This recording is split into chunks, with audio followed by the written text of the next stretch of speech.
الأجل مولا مولا. اعوذ باللہ من الشیطان الرجیم. بسم اللہ الرحمن الرحیم. اللہم صل علی علی ابن موسى الرضا المرتضى الامام التقی النقی وحجتك على من فوق الارض ومن تحت الثرى الصدیق الشہید صلاة کثیرة تامة زاکیة متواصلة متواترة مترادفة كأفضل ما صلیت على احد من اولیائی. In the name of Allah, the most beneficent and merciful. O Allah, shower blessings upon Ali ibn Musa Raza al-Murtaza, the pure and pious Imam, and your witness over those upon the earth, and those beneath it. The truthful, the matter blessings that be, manifold, perfect, and pure, continuous and unbroken, one after another, in that pipette is what you have bestowed upon any of your friends. بھگوان Diallo کے نام پر بھگوان اور علی ابن موسیٰ رضا المرتضیٰ سے پرارتھنا کرو شدھ ملاقات اور شہید دفن دوست کے تحت پرتھوی پر اور ترک سے. کئی پرارتھنا پوری طرح ذاکیہ نرنتر لگاتار بھری ہے. سب سے اچھا ہے میں کیا ساتھیوں کے بیچ ودوانوں میں سے ایک پر پرارتھنا کے روپ میں. اعوذ باللہ من الشیطان الرجیم. بسم اللہ الرحمن الرحیم. حمد و ثنا سپاس و ستائش اس خدائے وحدہ لا شریک کی کہ انسان کو عقل و خرد جیسی توانائی سے نوازا اور اسے افہام و تفہیم کی صلاحیت دے کر تمام مخلوقات پر برتری عطا فرمائی. درود و سلام ہو میرا کاروان بشریت سربراہ پر چمداران عظیم کربلا جن نے اپنا پاکیزہ لہو دے کر بنیاد اسلام کو مزید پختہ و مضبوط فرمایا. درود و سلام ہو میرا شہزادی حضرت فاطمہ زہرا سلام اللہ علیہ پر. درود و سلام ہو میرے مہربان امام میرے رؤوف امام علی ابن موسیٰ رضا پر. میں تمام ناظرین سے شکر گزار ہوں جو مسلسل ہمارا پروگرام دیکھتے ہیں اور ان چینل سے شکر گزار ہوں جو ہماری ویڈیو اپنے چینلز میں نشر کرتے ہیں، فیس بک کے ذریعے، یوٹیوب کے ذریعے، انسٹاگرام کے ذریعے اور بہت سارے طریقوں سے ہمارے جو چینل پخش کرتے ہیں. اور میں ہمیشہ والا شعر لے کے آپ کی خدمت میں حاضر ہوا ہوں. امام عصر جب تشریف لائیں ہمیں وہ 313 میں پائیں، ہم اپنے آپ کو ایسا بنائیں ہمیں وہ 313 میں پائیں.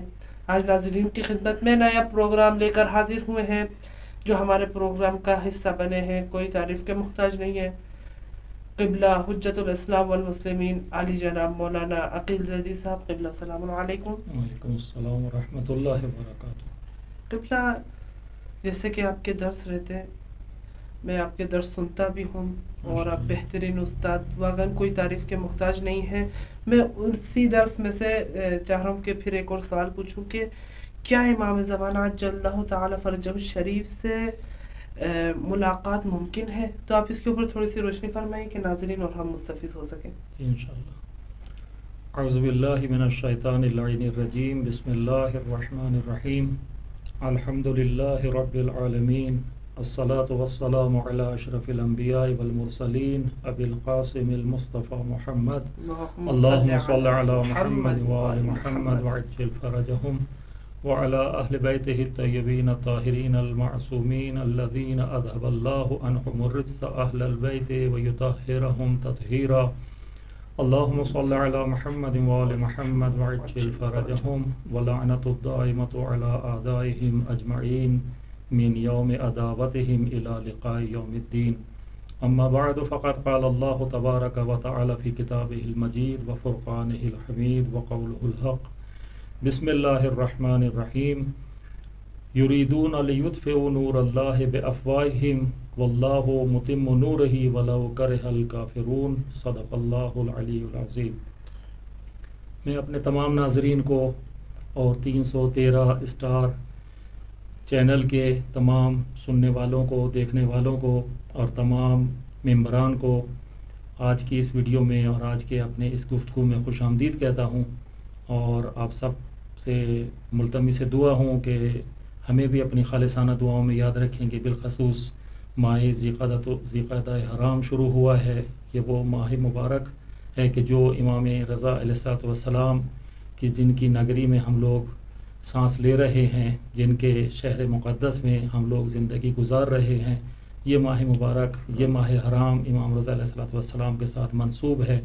اور اس کی خاص مناسبتیں ہیں کہ کسی انشاءاللہ موقع پر امام رضا علیہ السلام کے ساتھ اس ماہ کی مناسبتوں پر اور اس ماہ کی مخصوص زیارتوں پر کہ کس کس طریقے سے امام رضا علیہ السلام کے ساتھ یہ مہینہ، یہ مبارک مہینہ مناسبت رکھتا ہے، اس کو بیان کریں گے۔ آج جو سوال پیش کیا گیا ہے کہ کیا امام زمانہ حضرت مہدی عجل اللہ تعالی فرجہ الشریف کے ساتھ ملاقات ممکن ہے؟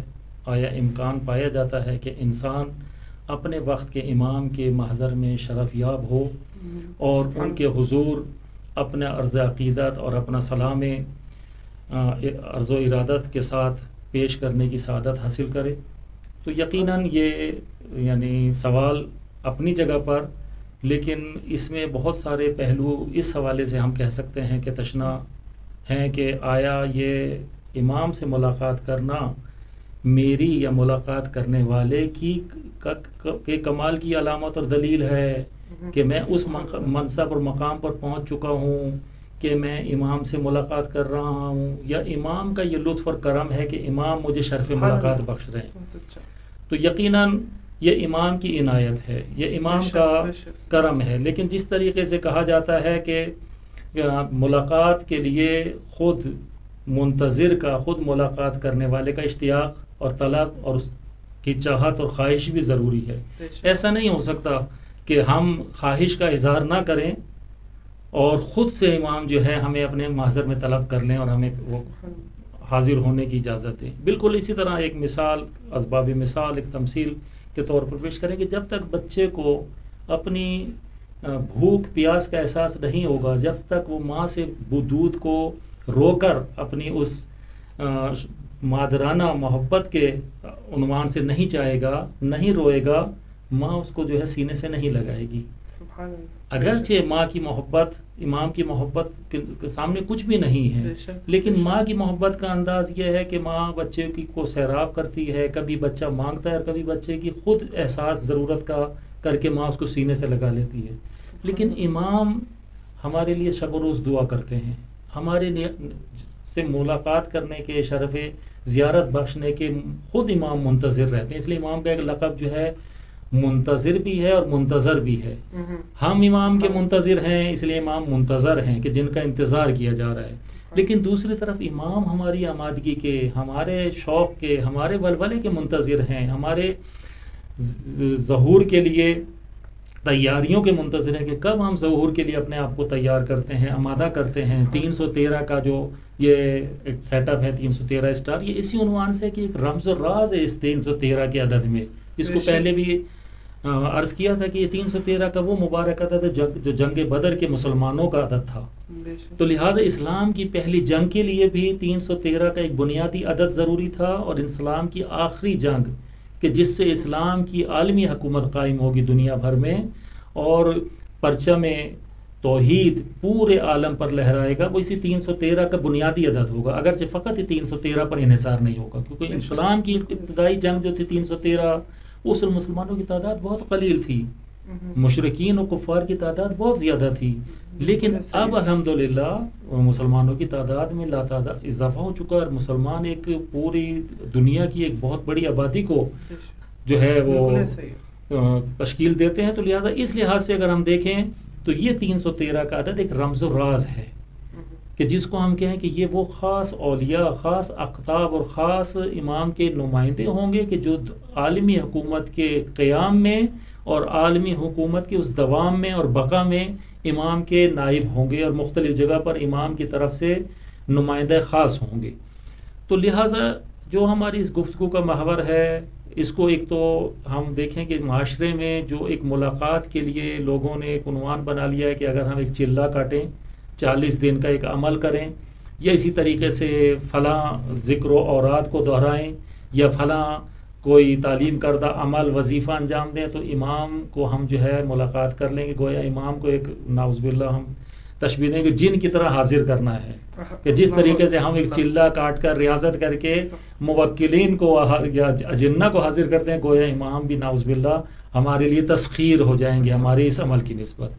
تو لہٰذا ہم دیکھتے ہیں کہ اس کو مختلف مواقع پر ملاقات کے امکان کو بیان کر سکتے ہیں۔ دیکھیں، امکان ہوتا ہے کب کہ جب چیز واقع ہونا یا نہ ہونا دونوں برابر ہوں. تو کہیں گے کہ آیا یہ چیز ممکن ہے یا ممکن نہیں ہے.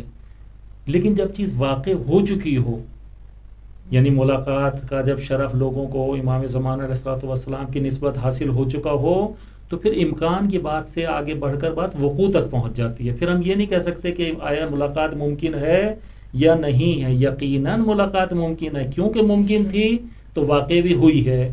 لہٰذا سب سے ایک اہم واقعہ ہے، تھوڑا سا طولانی بھی ہے لیکن بہت ہی اس کے اندر ہمارے لیے درس آموز پہلو نہفتہ اور چھپے ہوئے ہیں، کہ علی بن مہزیار احوازی یہ وہ شخص ہیں کہ جو ائمہ کے اصحاب میں سے بھی ہیں، یعنی ہمارے نویں امام محمد تقی علیہ السلام کے صحابی بھی ہیں اور وکیل بھی ہیں، کہ امام محمد تقی علیہ السلام نے اور ان کے بعد ان کے فرزند امام علی نقی 10ویں امام نے ان کو اپنا وکیل بنایا، اور وہ ان کو یہ شرف حاصل رہا کہ وہ 9ویں اور 10ویں امام کے وکیل اور صحابی تھے. لیکن کیونکہ اہواز سے ان کا تعلق تھا، اور اہواز ایران کا وہ علاقہ ہے جو عراق کے بارڈر کے نزدیک ہے. ابھی بھی ایک بنا بر اقوال مشہورہ کے علی بن مہزیار احوازی کا مقبرہ وہاں پر موجود ہے. تو یہ علی بن مہزیار ایک ایسے فرد تھے کہ جن کی جو بنا بر مشہور اقوال کے وفات ہوئی ہے وہ 254 ہجری میں ہوئی ہے. اور 254 ہجری ہمارے 11ویں امام کا زمانہ ہے، کہ 254 ہجری میں امام حسن عسکری علیہ السلام منصب امامت پر فائز ہوئے ہیں. امام علی نقی علیہ السلام کی 254 میں شہادت واقع ہوئی، اور پھر 6 سال امام حسن عسکری علیہ السلام 254 سے 260 تک منصب امامت پر رہے. 260 میں امام حسن عسکری علیہ السلام کی شہادت کے بعد غیبت کبریٰ امام زمانہ علیہ السلام کا زمانہ شروع ہوتا ہے.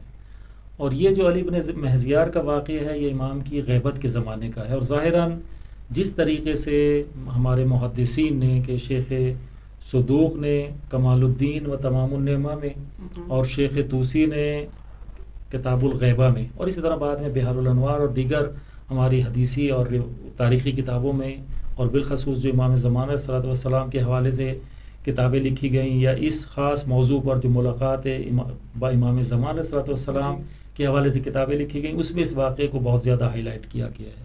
تو اس سے پتہ چلتا ہے کہ یہ علی بن مہزیار کا واقعہ جو ہے یہ غیبت کبریٰ کے زمانے کا ہے، کہ جس وقت جو ہے معذرت غیبت صغریٰ کے زمانے کا ہے، کہ جس وقت شیخ طوسی بھی ہیں اور شیخ صدوق بھی ہیں، اور ان سے پہلے یہ واقعہ ملاقات کا رونما ہو چکا ہے. اور اس سے یہ بھی پتہ چلتا ہے کہ علی بن مہزیار جو ائمہ کے صحابی رہے اور امام محمد تقی علیہ السلام امام علی نقی علیہ السلام کے صحابی تھے 10ویں اور 9ویں اور 10ویں امام کے، تو یہ وہ نہیں ہو سکتے، کیونکہ وہ 254 میں ان کی وفات مشہور اقوال کی بنا پر، یا پھر وہ تاریخ وفات ان کی صحیح نہیں ہے اور وہی ہیں علی بن مہزیار، یا یہ دوسرے ہیں جو ان کے ہم نام ہیں. بہرحال واقعہ کچھ اس طرح سے ہے کہ علی بن مہزیار احوازی کہتے ہیں کہ میں نے سنا تھا کہ روایات میں آیا ہے کہ ہر سال حج کے موقع پر ہمارے زمانے کے امام زمانہ جل اللہ تعالیٰ فرجہ الشریف حج کے لیے تشریف لاتے ہیں. تو میں شرف زیارت کے لیے ہر سال حج بجا لانے کے لیے مکہ جاتا رہا، اور میری یہ خواہش ہوتی تھی کہ کسی طرح سے وقت کے امام کے ساتھ شرف ملاقات حاصل ہو. ہر سال اسی شوق کے ساتھ، اسی امید کے ساتھ جاتا تھا کہ شاید وقت کے امام سے میری ملاقات ہو جائے. سال گزرتے رہے لیکن مجھے شرف ملاقات حاصل نہ ہوا. میں بالخصوص یہ واقعہ ان افراد کے لیے کہ جو بہت جلدی نا امید ہو جاتے ہیں اپنے وقت کے امام سے ملاقات نہ کرنے کے حوالے سے، یا ان کی یہ خواہش ہوتی ہے کہ فوراً ہم چاہیں اور امام علیہ الصلوۃ والسلام ہمیں شرف ملاقات بخش دیں.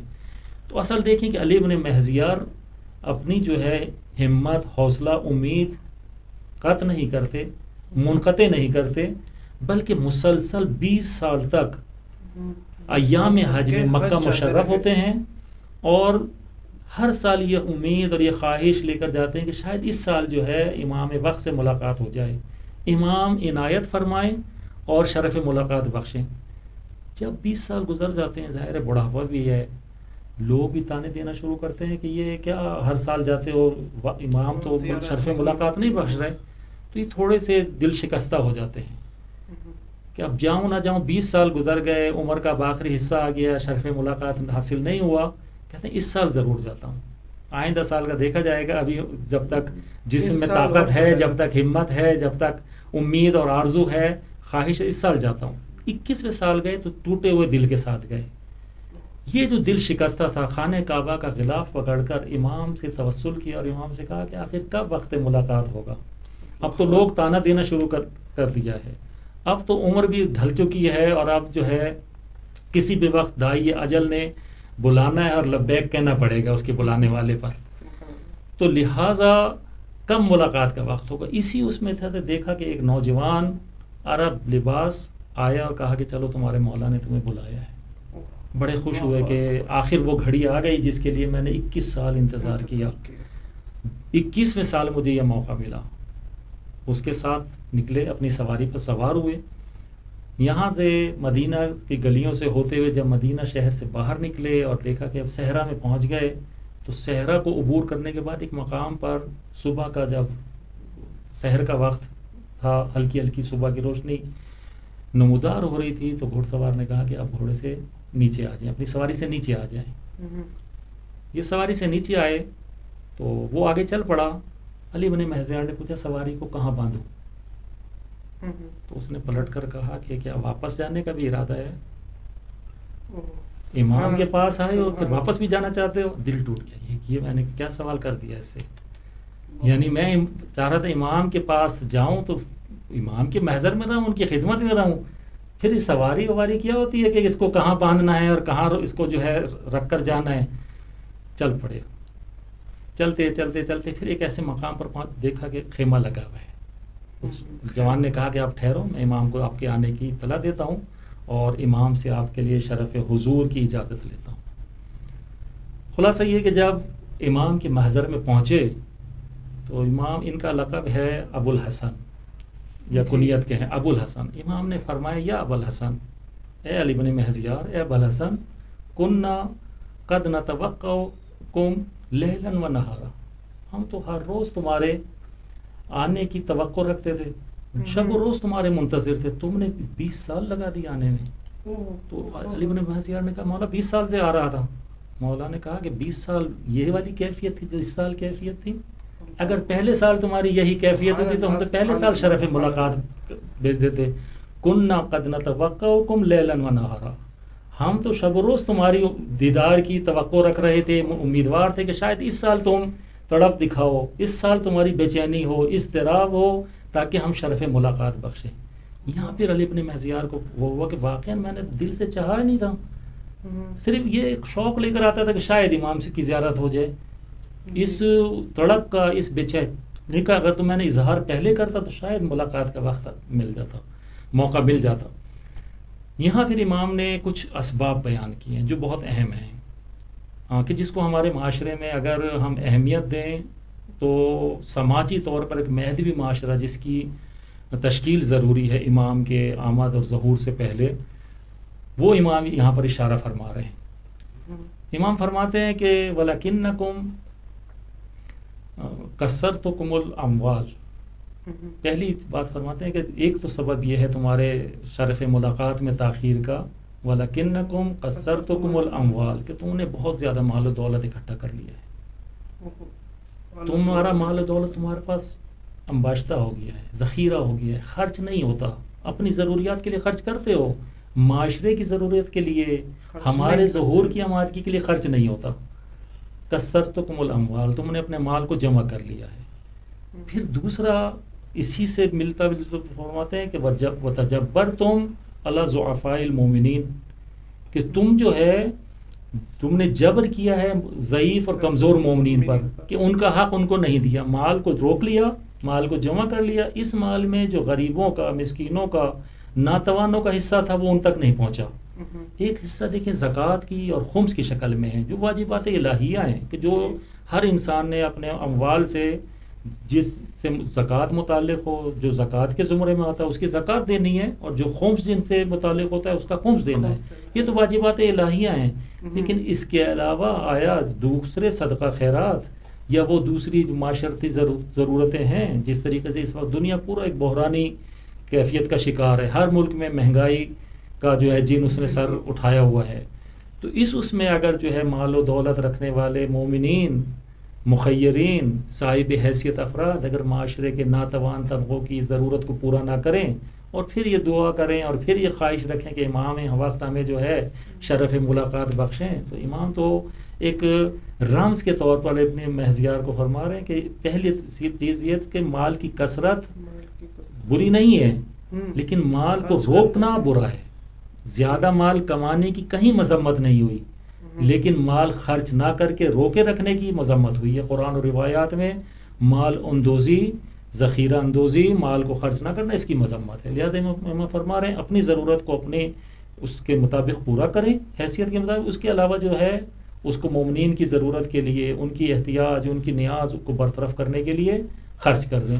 لہٰذا اگلے اس جملے فرماتے تجبر تم علی ضعفاء المومنین، کہ تم نے جو ہے ضعیف مومنین کے اوپر جو ہے جبر کیا ہے، ظلم کیا ہے.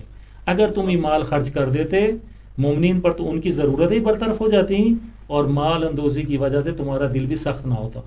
اس کے بعد پھر اس مال خرچ کرنا اور ضعفاء المومنین کو تھوڑا سا محدود فرماتے ہیں. امام فرماتے ہیں کہ وَقَطَعْتُمُ الرَّحِمَ فی الذی بینکم، اور تم نے وہ جو صلہ رحمی ہونی چاہیے تھی تمہارے درمیان، تم نے اس کو قطع کر دیا ہے.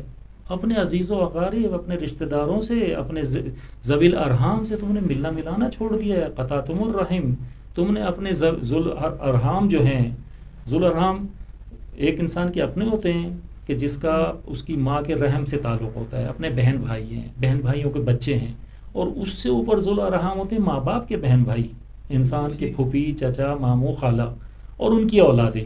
یہ قریب ترین ذوی الارحام میں سے ہیں کہ جن کے ساتھ انسان کو پیوند رکھنا چاہیے، تعلق رکھنا چاہیے. اگر ان سے ناطہ توڑ لے گا تو انسان معاشرے میں تنہائی کا شکار ہو جائے گا. یہ نہ صرف انسان کے قوت بازو ہوتے ہیں، انسان کے لیے معاشرے میں آبرو مندانہ زندگی گزارنے کے لیے موقع فراہم کرتے ہیں، اور یہ ان کے لیے مددگار ہوتا ہے. یعنی ذوی الارحام جو ہیں ہر ایک دوسرے کے لیے ایسے ہی ہیں کہ جیسے ایک انسان کے لیے کوئی پشت پناہ ہو. میں اگر جو ہے ان کی مال کے ذریعے پشت پناہی کر سکتا ہوں تو وہ کل جو ہے اپنی زور طاقت اور زور بازو کے ذریعے، اپنی توانائیوں کے ذریعے، اپنے اخلاق و کردار کے ذریعے میرے لیے پشت پناہ بنیں گے. تو نتیجہ یہ ہے کہ امام فرما رہے ہیں کہ قطعتم الرحم الذی بینکم، کہ وہ جو اللہ تعالیٰ نے تمہارے درمیان ایک رحم کا اور ایک رشتہ داری کا تعلق برقرار کیا تھا، تو نے اس کو بھی توڑ ڈالا ہے. یہ اتنا سا ایک چھوٹا موبائل ہماری زندگیوں میں دیکھیں کتنی اہمیت اختیار کر گیا ہے کہ ہم گھر میں ہوتے ہوئے ایک دوسرے کے ساتھ اجنبی ماحول میں رہ رہے ہوتے ہیں. ہمارا گھر کا ماحول باپ کا بیوی کے بچوں کے ساتھ، بیوی کا شوہر اور بچوں کے ساتھ، بچوں کا اولاد کے یعنی باپ کا اولاد کے ساتھ، اولاد کا باپ کے ساتھ، اسی طرح پھر بہن بھائیوں کا. اور حتیٰ کہ ایک مشہور وہ ہے کہ اس موبائل نے دور والوں کو نزدیک کر دیا ہے، نزدیک والوں کو دور کر دیا ہے. ہمیں دور والی چیزوں کی تو خبر ہوتی ہے، امریکہ میں اور برطانیہ میں کیا ہو رہا ہے، ہمیں اپنے گھر کی خبر نہیں ہوتی کہ گھر میں کیا ہو رہا ہے. تو یہ موبائل ضرورتاً بہت اچھی چیز ہے. اس نے دنیا سے جو فاصلے تھے ان کو سمیٹ دیا ہے، لیکن دوسری طرف جو فاصلے نہیں ہونے چاہیے تھے ان کو بڑھا بھی دیا ہے، ان کو ایجاد کر دیا ہے. تو لہٰذا ایسے ہی ہے کہ ہر چیز کا ایک کارآمد استعمال ہوتا ہے. موبائل کا کارآمد استعمال یہ ہے کہ اس سے جو ہے آدمی دین کی تشہیر، جس طریقے سے یہ 313 اسٹار کا چینل دین کی تشہیر کے لیے، یہی ایک سوشل میڈیا اور موبائل اس کا بہترین ذریعہ ہے دین کی تشہیر کا، دین کے سیکھنے کا، دین کے سکھانے کا، ارتباطات برقرار کرنے کا، تعلقات استوار کرنے کا، اپنے رشتہ داروں کی احوال پرسی کرنے کا، ان کی خوشی اور غم میں شریک ہونے کا. یہ بہترین ذریعہ ہے. تو بس ہم اپنی دینی زندگی کو بھی اور اپنی معاشرتی زندگی کو بھی اس چھوٹے سے موبائل کے ذریعے جو ہے سنوار بھی سکتے ہیں اور بگاڑ بھی سکتے ہیں. یہ اب ایسا ہی ہے کہ جیسے ایک چاقو ہے کہ چاقو کے ذریعے جو ہے ہم کھانا تیار کرنے کے لیے اپنی ضروریات زندگی کو بھی کاٹ سکتے ہیں اور اپنی جو ہے زندگی برباد کرنے کے لیے کسی کا گلا بھی کاٹ سکتے ہیں. چاقو تو چاقو ہے، اس کا استعمال کس طرح کرنا ہے یہ ہمیں آنا چاہیے. اسی طرح موبائل کا استعمال بھی ہمیں آنا چاہیے کہ موبائل کا کون سا استعمال مفید ہے کہ جو ہماری دنیاوی زندگی کو بھی سنوارے گا، انفرادی اور سماجی زندگی کو بھی سنوارے گا اور ہماری اخروی سعادت اور خوشبختی کا بھی ضامن بنے گا. تو یہ موبائل جہاں ہمارے لیے بہت ساری سہولیات فراہم کرتا ہے دنیاوی اور اخروی سعادت مندی کے لیے، بہت ساری مصیبتیں بھی ایجاد کرتا ہے، بہت سارے موانع اور رکاوٹیں بھی ہمارے لیے بنا سکتا ہے، اس دنیا کے لیے بھی اور آخرت کے لیے بھی. اور جس طرح کہا جاتا ہے کہ دنیا مزرعۃ الآخرہ، یہ دنیا جو ہے یہی آخرت کی کھیتی ہے. یہ ایک مثال ہے، ضرب المثل ہے، یا ہم کہیں کہ مقولہ ہے، لیکن بہت ہی عمدہ وہ ہے کہ دنیا آخرت کی کھیتی ہے. کھیتی وہ چیز ہوتی ہے کہ جو بوئیں گے وہ کاٹیں گے. اگر دنیا میں اچھا بیج بوئیں گے تو آخرت میں اچھا پھل کاٹیں گے، اچھی ہمیں محصول اور اچھی ہماری جو ہے وہ پروڈکٹس حاصل ہوں گی.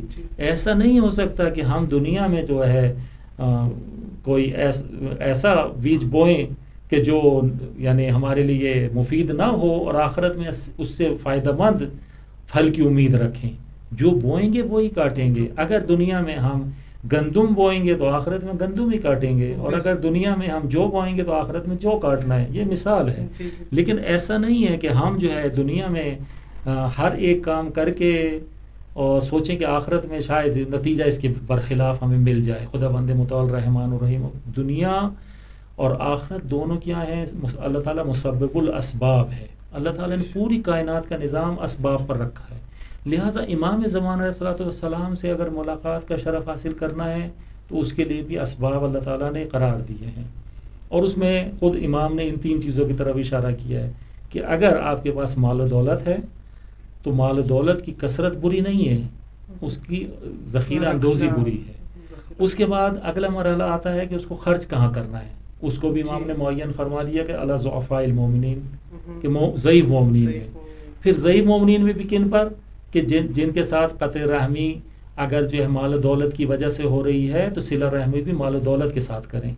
اگر جو ہے ان کو ضرورت ہے مال و دولت کی یا ان کی ضروریات کی برطرف کرنے کی، جس طرح خود امام رضا علیہ الصلوۃ والسلام کے جن کے شہر میں ہمارے یہ گفتگو چل رہی ہے، خود امام علیہ الصلوۃ والسلام کی صلہ رحمی کے حوالے سے بہترین حدیث یہ ہے کہ صلہ رحمی کرو چاہے ایک پانی کے گھونٹ کے ذریعے ہو، وَلَوْ بِشُرْبَةٍ مِّنَ الْمَاءِ.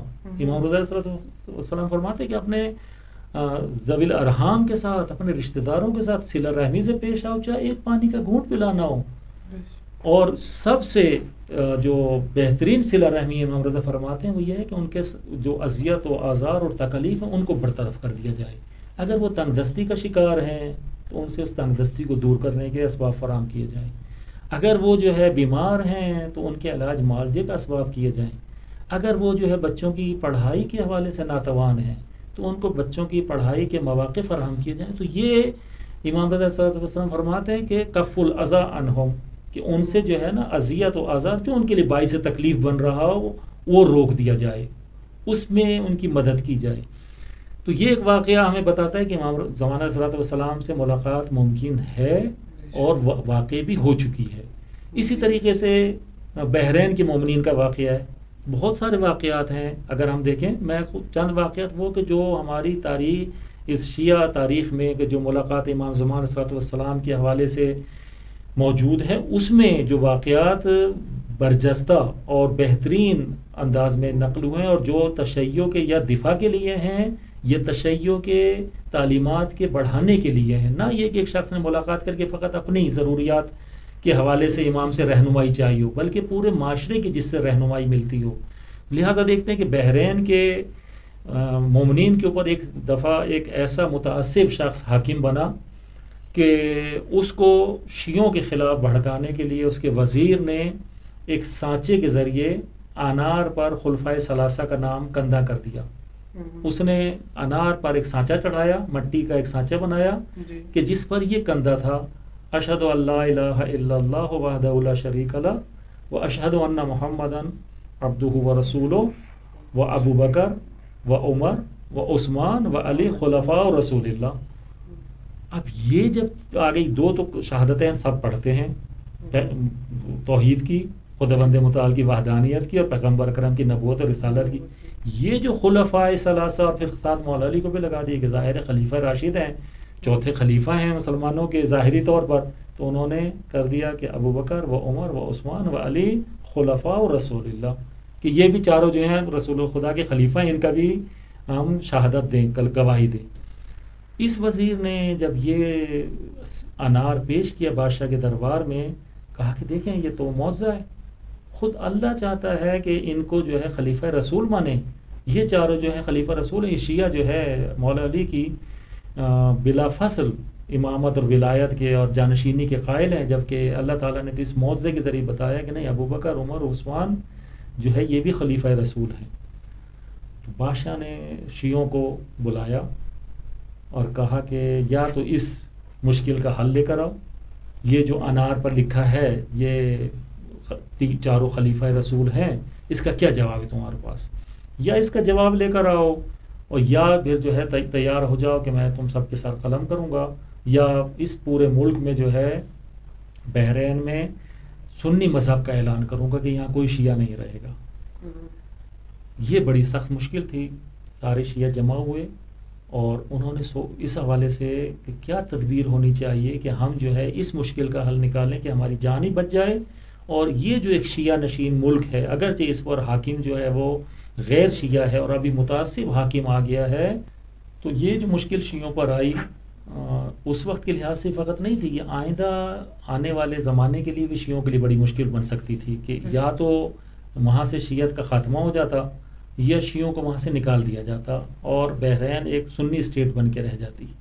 اس وقت جو وہاں پر تقریباً 80% کے قریب شیعہ ہیں، اگرچہ نظام حکومت ان کے اختیار ان کے پاس نہیں ہے، اور خلیفہ وہاں پر جو ہے وہ اہل سنت سے تعلق رکھتے ہیں، لیکن بہرحال کیونکہ وہاں شیعہ اذان آتی ہے، شیعہ نسبتاً کسی حد تک آزادی کی زندگی گزارتے ہیں، اگرچہ بہت ساری مشکلات ان کو ہیں، اللہ تعالیٰ ان کو آزادی نصیب فرمائے اور وہاں پر شیعہ حکومت کا قیام عمل میں آئے۔ لیکن اس وقت جو ہے شیعہ جو مومنین تھے ان کو یہ مشکل درپیش تھی کہ اگر اس کا جواب نہیں دیا تو یا ہمارا سر قلم کر دیا جائے گا یا ہمیں ملک بدر کر دیا جائے گا، تو لہٰذا کیا جائے؟ تو علماء نے یہ فیصلہ کیا کہ اپنے میں سے 3 افراد کا انتخاب کرتے ہیں، اور 3 جو برجستہ عالم دین ہیں، جو مقام علم و زہد پر بلند پایا ہیں، ان کو انتخاب کرتے ہیں، اور کیونکہ 3 دن کی ان کو مہلت دی گئی تھی، حاکم وقت نے 3 دن کی مہلت دی تھی کہ یا تو اس مشکل کا جواب 3 دن کے اندر لے آؤ، نہیں تو چوتھے دن جو ہے تم لوگوں کا جو ہے سر قلم کیا جائے گا۔ تو انہوں نے 3 راتیں درمیان میں تھیں، ہر رات کے لیے ایک عالم دین کا انتخاب کیا کہ وہ بحرین کہ جو شہر تھا اس وقت، جو بھی منامہ ابھی وہاں کا دارالحکومت ہے، اس سے باہر جائیں، صحرا میں جا کر اپنے وقت کے امام سے استغاثہ کریں کہ ہماری اس مشکل میں ہماری مدد فرمائیں، تاکہ اس مشکل سے اگر ہم نکل گئے تو یہ ملک جو ہے شیعت کے حوالے سے باقی رہے گا، ہم اس میں آسانی سے آرام سے زندگی گزار سکیں گے۔ تو یہ جو 3 دن تھے، 3 علماء جو زہد و تقوی کے مقام پر فائز تھے ان کو انتخاب کیا۔ پہلے دن ایک عالم دین گئے، امام سے استغاثہ کیا، دعا پڑھی، زیارات پڑھی، امام کو طلب کی، یعنی امام کے حضور طلب، یعنی حضور کا شرف یابی کی دعا کی، لیکن پتہ تھا کہ آگے 2 راتیں ہیں، ابھی جان کو خطرہ لائق نہیں، ابھی 2 راتیں اور ہیں، لہٰذا امام کو چاہ بھی رہے ہیں، امام سے مدد بھی طلب کر رہے ہیں، لیکن دوسری طرف ذہن میں یہ ہے کہ میرے پاس 2 رات اور ہیں، 2 عالم دین اور ہیں، اگر مجھے ناکامی بھی ہوئی تو ابھی جان کو خطرہ نہیں ہے۔ پہلے عالم دین واپس آ گئے، صبح انہوں نے کہا جی ملاقات نہیں ہوئی، کوئی مشکل حل نہیں ہو سکی۔ دوسری رات دوسرے عالم دین گئے، وہ پہلے والے سے بڑھ کر انہوں نے راز و نیاز کیا، امام سے استغاثہ طلب کیا، مدد چاہی، لیکن وہ بھی اسی طرح آ گئے کہ ان کے پاس ذہن میں بھی تھا کہ ابھی 1 رات تو مزید باقی ہے۔ جب آخری رات آئی اور آخری عالم دین گئے، انہوں نے امام سے جو استغاثہ کیا، انہوں نے کہا مولا اب اس کے علاوہ کوئی وہ نہیں ہے، اگر آپ نے ملک بحرین میں تشیع کو باقی رکھنا ہے تو اس کے بعد کوئی فرصت نہیں ہے، یہ آخری رات ہے، اگر اس رات میں آپ نے مدد فرمائی تو شیعت یہاں باقی رہے گی، نہیں تو خاتمہ ہے شیعت کا۔ لہٰذا اس رات امام علیہ السلام نے ان کی مدد فرمائی۔ عرض کرنے کا مقصد یہ ہے کہ جب سب طرف سے امیدیں قطع ہو جاتی ہیں، جب انسان ہر طرف سے امید کا دامن چھوڑ دیتا ہے اور فقط امام سے لو لگاتا ہے، تو پھر امام جو ہے اس کو شرف ملاقات بخشتے ہیں۔ لہٰذا امام نے آ کر مشکل کا حل بیان فرمایا، اس وزیر کا بتایا، پوری تفصیل بتائی کہ اس نے کس طریقے سے اس انار میں نقش کو کندہ کیا ہے. ایک مٹی کا اس نے خول بنایا، اس مٹی کے خول پر یہ عبارت لکھوائی، اس کو پھر سانچے کو پختہ کیا تاکہ وہ پکا ہو جائے عبارت، اور پھر اس کو چھوٹے انار پر چڑھا دیا. جیسے جیسے وہ انار بڑا ہوتا گیا وہ عبارت اس کے چھلکے پر لکھی جاتی رہی، کندہ ہوتی رہی. بعد میں اس نے مٹی کا خول توڑ دیا تو وہ انار پر وہ عبارت لکھی ہوئی تھی. لیکن یہ ایک خول نہیں تھا، اس نے کئی خول بنائے تھے. تو لہٰذا امام نے فرمایا کہ فلاں اس کے گھر کے اس کمرے میں اور فلاں تاخچے میں یہ خول ابھی تک موجود ہیں، اور بادشاہ کو لے کے جا کر وہ سارے دکھاؤ. تو وہی ہوا. اگلے دن جب انہوں نے کہا، شیعہ سرخرو ہوئے، انہوں نے بتایا کہ اس طریقے سے یہ وزیر کی سازش سے ہوا تھا، اور بس وزیر نے ہمارے شیعت سے بدظن کرنے کے لیے، بدگمان کرنے کے لیے یہ حربہ اپنایا تھا. یہ کوئی معجزہ نہیں ہے، یہ اس کی شرارت ہے. لہٰذا اس طرح سے امام علیہ الصلوۃ والسلام نے ان مومنین کی جان بچائی ہے. تو لہٰذا ہم دیکھتے ہیں کہ بعض دفعہ ہم اپنی ذاتی مشکلات کے لیے، یا صرف اس لیے کہ مجھے ایک یہ عنوان مل جائے کہ میں امام علیہ الصلوۃ والسلام سے شرف ملاقات حاصل کر چکا ہوں، اس لیے ملاقات کرنا چاہتا ہوں، تو یہ کوئی بہت بڑی مہارت، یہ کمال نہیں ہے کہ انسان یہ چاہے کہ میں لوگوں کے درمیان سرخرو ہو جاؤں، لوگوں کے درمیان میری عزت بن جائے، مقام بن جائے کہ میں ملاقات امام زمان علیہ الصلوۃ والسلام کر چکا ہوں. لہٰذا روایات میں ہے کہ جو شخص امام سے ملاقات کا دعوے دار ہو اس کو جھٹلائیں، وہ جھوٹا ہے، فہو کاذب. وہ جھوٹا ہے کہ جو کہے کہ میں وقت کے امام سے ملاقات کرتا ہوں. اور یہ میں خصوص اپنے پاکستان اور ہندوستان کے مومنین کو اس حوالے سے یادآوری کروں گا کہ بہت سارے ہمارے درمیان ایسے جھوٹے دعوے دار موجود ہیں کہ جو مومنین کو اس حوالے سے دھوکہ دیتے ہیں. ایران میں، عراق میں، دوسرے ملکوں میں بھی ہو سکتے ہیں، لیکن ہمارے کیونکہ مخاطبین اردو زبان ہیں، پاکستان، ہندوستان یا ان ملکوں سے تعلق رکھنے والے وہ مومنین ہیں جو باہر ملکوں میں سیٹلز ہیں، تو وہ جو ہم اپنے ملک کے حوالے سے بہتر جانتے ہیں اس کو بیان کریں کہ ہمارے ہاں ایسے فریب دینے والے، دھوکہ دینے والے مومنین کی اس سادہ لوہی سے اور اس عشق و محبت اور ارادت امام زمان علیہ الصلوۃ والسلام سے فائدہ اٹھانے والے موجود ہیں، ان کے دھوکے میں نہ آئیں. کیونکہ اس غیبت صغرا کے زمانے میں بھی اس طرح کا ہوتا رہا مہدیت، اور بالخصوص جو غیبت کبریٰ ہے جو طولانی ہوتی جا رہی ہے. تو اس میں کچھ چیزیں تو وہ ہیں کہ جو ہماری طرف پلٹتی ہیں کہ جس کے جو اسباب ہیں کہ اس غیبت میں طولانی ہونے کے، لیکن اس غیبت میں ہمیں نا امید اور مایوس بھی نہیں ہونا چاہیے، یا ہمیں یہ نہیں سوچنا چاہیے کہ اگر ہم نے کوئی ایسا وظیفہ، کوئی عمل، کوئی ایسی نیک کام کر کے امام سے شرف ملاقات کی کوشش کی ہے اور اپنی اس کوشش میں کامیاب نہیں ہو سکے تو اس کا مطلب ہے کہ بس ہم جو ہے امام کے حضور اگر شرف یاب نہ ہوئے تو ہمارا یہ عمل اکارت چلا گیا، ضائع چلا گیا. نہیں، ہم نے جو کوشش کی وہ امام اب دیکھ رہے ہیں. امام ہماری جو ہے ہر عمل پر شاہد بھی ہیں، گواہ بھی ہیں، دیکھ بھی رہے ہیں. اگر شرف ملاقات بخشیں گے تو یہ عنایت ان کی ہے، ان کی طرف سے لطف ہے. لیکن فقط ہدف یہ نہیں ہونا چاہیے کہ میں اپنے وقت کے امام کے حضور چلا جاؤں تو اپنی ذاتی مشکلات کا جو ہے کوئی ازالہ کر سکوں یا اپنی ذاتی مشکلات کو امام کے محضر میں پیش کر سکوں.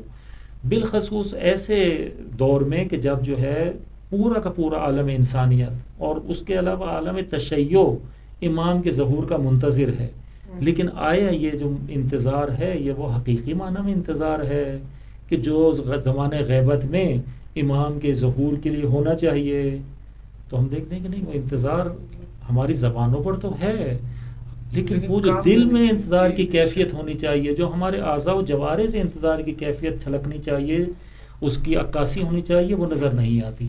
لہٰذا ہم دیکھتے ہیں کہ یہ جو طولانی ہوتی جا رہی ہے غیبت کبریٰ، اس میں خداوند متعال نے جو اسباب رکھے ہیں وہ زیادہ تر انسانوں کی طرف پلٹتے ہیں کہ جب انسانی معاشرہ، بالخصوص جب عالم تشیع یہ احساس کرے کہ اب ہماری جو ہے نجات فقط امام زمانہ علیہ الصلوۃ والسلام کے ظہور میں مضمر ہے، اس کے علاوہ ہماری نجات ہی ممکن نہیں ہے، تو اس وقت امام علیہ الصلوۃ والسلام ظہور فرمائیں گے. جس طرح کے روایات میں ہے کہ جب تشیع پر اتنا کٹھن دور آ جائے کہ شیعوں کو اگر وہ یعنی اپنے گھروں میں بھی چھپیں، اپنے بلوں میں بھی چلے جائیں تو ان کو وہاں سے بھی نکال کر مارا جائے، اور اس وقت وہ پھر امام زمان علیہ الصلوۃ والسلام کو اپنا واحد منجی، واحد نجات دہندہ جو ہے مان کر ان کو بلائیں گے دل سے، تو اس وقت امام صلی اللہ علیہ وسلم کو اذن ظہور ہوگا اور امام ظہور فرمائیں گے. لیکن فقط لقلقہ زبانی، صرف زبان سے محبت اور انتظار کا دعویٰ کرنا یا ملاقات کی خواہش کرنا یہ کافی نہیں ہے. ملاقات کے حوالے سے بہت ساری کتابیں ہیں، اردو میں بھی چھپ چکی ہیں. اس کے علاوہ مفاتیح الجنان آپ دیکھیں کہ مفاتیح الجنان میں بھی سید رشتی کا واقعہ ہے کہ وہ صحرا میں گم ہو گئے حج پر جاتے ہوئے، اور پھر کاروان سے جب بچھڑ گئے تو ان کو کچھ سجائی نہیں دیتا تھا کہ کس طرف جانا ہے. تو پھر امام وقت نے آ کر ان کی مدد بھی فرمائی، ان کو قافلے تک بھی پہنچایا اور کچھ چیزوں کی تعلیم بھی دی. ان میں سے ایک زیارت عاشورہ ہے، ایک زیارت جامعہ ہے، اور ایک نماز شب ہے. ان تین چیزوں کی ان سید رشتی کو تعلیم فرمائی کہ زیارت عاشورہ، نماز شب اور زیارت جامعہ کبیرہ، ان تین چیزوں کی. اب ہمارے دیکھیں ہماری زندگیوں میں ان تین چیزوں کا کتنا اثر ہے. نماز شب، ہم تو بہت ساری واجب نمازوں کو بھی ترک کیے بیٹھے ہوتے ہیں. یہ ترک نہیں کرتے، لیکن کیا ہوتا ہے کہ بہت ہی ان کو سبق سمجھتے ہیں، بہت ہی حقیر سمجھتے ہیں. اول وقت گزر جاتا ہے لیکن ہمیں جو ہے نماز کی اہمیت، نماز کی افادیت کا خیال نہیں ہوتا. اس کی اہمیت کو ہم جو ہے پس پشت ڈالے ہوتے ہیں. واجب الہی اور فریضہ الہی کو ادا کرنا سوچتے ہیں، یہ نہیں سوچتے کہ یہ عبد اور معبود کے درمیان ایک تعلق ہے. لہٰذا نماز، بالخصوص نماز اول وقت، پھر نماز شب کی اپنی ایک اہمیت ہے، ایک فضیلت ہے. اس کے علاوہ زیارت جامع کبیرہ امام رضا علیہ الصلوۃ والسلام کے شہر میں بہترین موقعیت، بہترین جگہ ہے. لیکن زیارت جامع آیا فقط ائمہ طاہرین کے لیے ان کے حرم میں، بلکہ ہر جگہ سے پڑھ سکتے ہیں. ایسی زیارت ہے جو عمدہ مطالب، بہترین مطالب پر مشتمل ہے. اور اسی میں جب ہم کہیں تو خود وقت کا امام کے حضور بھی ہم سلام پیش کر رہے ہیں. جب ہم زیارت جامعہ پڑھ رہے ہیں تو ائمہ طاہرین کے لیے حیات و ممات میں کوئی فرق نہیں ہے. جہاں ہم اپنے 13 معصومین کے لیے زیارت جامعہ کو پڑھ رہے ہیں تو اس میں امام عصر کو 14ویں کو بھی سمجھیں کہ وہ بھی اس زیارت جامعہ میں ہمارے مخاطب ہیں، ان سے بھی ہم عرض ادب کر رہے ہیں. لہٰذا زیارت جامعہ میں تمام معصومین، چاہے وہ معصومین جو پہلے تھے یا وہ معصوم جو ہمارے زمانے کے امام ہیں اور جن کا جو ہمارے اوپر حق ہے وہ سب سے زیادہ ہے. لہٰذا زیارت جامعہ کو اگر پڑھیں تو وہ امام زمان علیہ الصلوۃ والسلام کو بھی اپنے لیے سامنے رکھ کر پڑھیں کہ ہم جو ہے گویا عرض عقیدت، عرض سلام اگر کر رہے ہیں تو امام کی بارگاہ میں یہ عرض ادب ہے. اور اسی طریقے سے زیارت عاشورہ ہے کہ زیارت عاشورہ جو ہے ایک رمز و راز تشیع ہے کہ یہ ہمیشہ تشیع کو زندہ رکھنے کا موجب ہے کہ تشیع زندہ ہے. تو زیارت عاشورہ کہ اس کی تعلیمات کی روشنی میں ہے کہ اگر قیام امام حسین علیہ السلام کو ہم بھلا دیں تو تشیع باقی نہیں رہتی. تشیع کی حقیقت در حقیقت عزاداری امام حسین اور قیام امام حسین کے فلسفے کو سمجھنے کے نتیجے میں عزاداری جو ہے در حقیقت وہ فلسفہ قیام امام حسین کو تسلسل کے ساتھ آگے بڑھانے کا ایک وسیلہ ہے، چاہے وہ کسی بھی نوع کی عزاداری ہو. ہم بالآخر جو ہے قیام امام حسین اور فلسفہ امام حسین علیہ السلام کو اپنی آنے والی نسلوں تک اس عزاداری کے ذریعے، عزاداری چاہے وہ منبر سے تقریر کی صورت میں ہو، مرثیہ اور سوز و سلام کی صورت میں ہو، ماتمداری کی صورت میں ہو، نوحہ خوانی کی صورت میں ہو، یا جس شکل میں بھی ہو، یہ در حقیقت جو ہے وہ فلسفہ قیام امام حسین کو آگے بڑھانا ہے. اور وہ کیا ہے فلسفہ قیام امام حسین؟ وہ ہے ظلم کے خلاف آواز اٹھانا.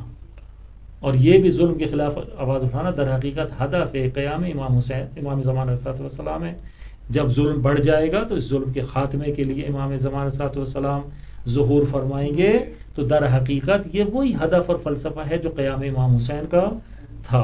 تو لہٰذا اس حوالے سے جو ہے ہم دیکھتے ہیں کہ جو امام سے ملاقات کا امکان ہے وہ نہ فقط ممکن ہے بلکہ واقع بھی ہو چکا ہے. اور اگر انسان سچے دل سے چاہے اور امام سے ملنا چاہے، اگر اس کے اندر تڑپ ہو تو یہ کوئی بعید نہیں ہے کہ انسان اپنے وقت کے امام کے حضور شرف یاب ہو جائے.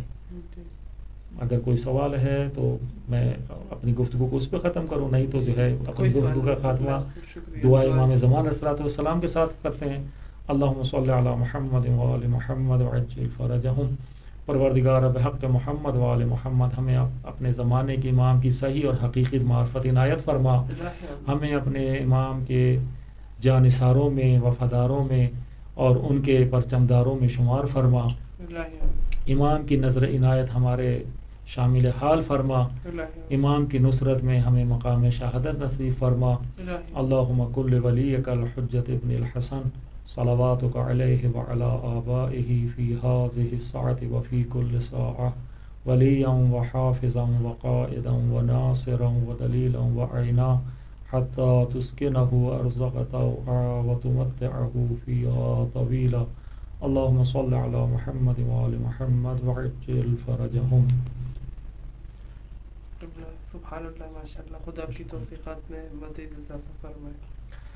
یہ تھا حجت الاسلام والمسلمین علی جناب مولانا عقیل الجدید صاحب. امید ہے آپ نے ان کے بہترین بیان سے استفادہ کیا ہوگا. انشاءاللہ آئندہ نیا پروگرام لے کر ناظرین کی خدمت میں حاضر ہوں گے.